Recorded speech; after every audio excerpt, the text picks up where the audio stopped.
Nara లోకేష్ను deputy CM చేద్దాం అనే అంశాన్ని తెర ముందుకు తీసుకువచ్చిన టీడీపీకి అదే అంశం బెడిసిగొట్టి టీడీపీ పాలిట భస్మాసుర హస్తంగా మారే పరిస్థితులు కనబడుతున్నాయి.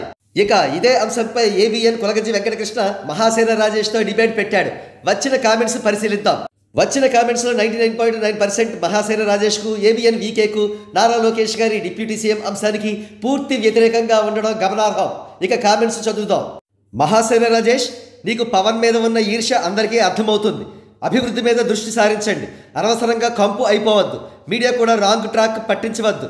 బుద్ధి చూపిస్తున్నారు కదరా, ఇంకా దేశంలో మిమ్మల్ని నమ్మేదెవర్రా? పవన్ కళ్యాణ్తో పెట్టుకుంటే మీకు వామనావతారం చూపిస్తాడు, ఇది పక్కా. సొల్లు బాగా చెబుతున్నారు. ఇలా అవకాశవాద రాజకీయానికి దిగజారితే టీడీపీ కాలిపోవడం ఖాయం. ముఖ్యమంత్రి పవన్ కళ్యాణ్ గారికి ఇచ్చి లోకేష్ గారికి ఉప ముఖ్యమంత్రి ఇవ్వండి. ఒరేయ్ పసుపు కిట్టు, ఇన్నాళ్ళు మౌనంగా ఉండి ఇప్పుడు ఎందుకు గుర్తుకు వచ్చింది? పీకేకి వచ్చిన పేరుని తట్టుకోలేకపోతున్నారు. దిక్కుమాలిన ఛానల్ ఏబిఎన్. డిప్యూటీ సీఎం అయితే పేరు ప్రఖ్యాతులు గుర్తింపు వచ్చేస్తాయి అనుకోవడం ఎర్రితనం అవుతుంది. లోకేష్ ముందు ప్రతి సబ్జెక్టు మీద అవగాహన పెంచుకోవాలి, ప్రజల్లోకి వెళ్ళాలి, ప్రజల మన్ననలు పొందాలి. అంతేగాని పేరు రావడం లేదు అని డిప్యూటీ సీఎం చెయ్యాలి అనడం పిచ్చి demand. Next CM Pawan Kalyan. ABN కులగజ్జి తగ్గితే మంచిది.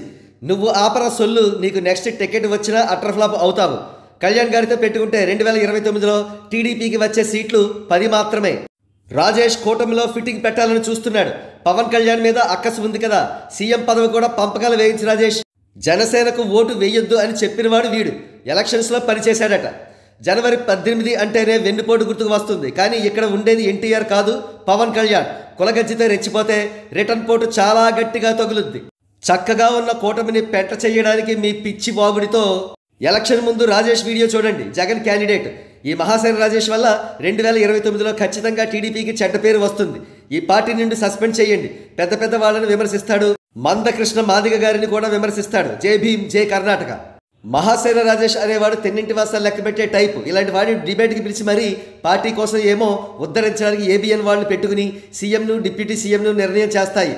ఇప్పుడు సీఎం డిప్యూటీ సీఎం వాళ్ళు బాగా చేస్తున్నారు. దీన్ని గెలకడానికి వైసీపీ కోఆర్డినేటర్గా పనిచేస్తున్నాడు అని భావిస్తున్నాము.